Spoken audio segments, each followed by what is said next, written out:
Good morning guys, umuulan. Galing ako sa labas.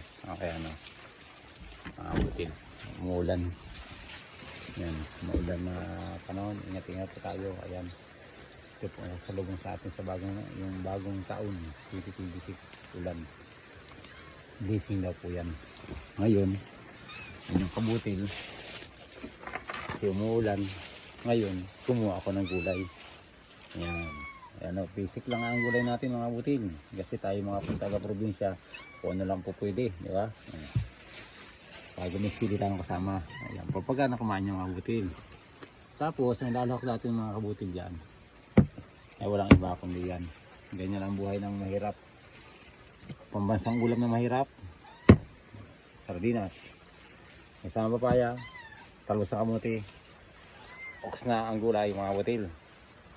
Organic. Diba? Diyan na sa bakuran ng gulay. Kaya sipag-sipag lang ang kabutil. Kaya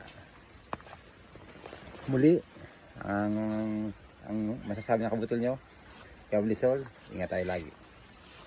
Keep healthy and ingatan natin sarili. Tama ba yun? Tagalog at English, isa. Malapit na maluto mga kabutil. Ang outlet ko, cooker. Tingnan mo naman, tsura na ko. Kasi palabas-labas ako pag nagluluto. Nag-iintindi po ako sa labas ng mga tanim ko. Binibisita ko. Ganyan talaga ang organic talaga na trabaho ng mga kabutil. Cooker na, planter pa. Ayan mga kabutil, tapos na.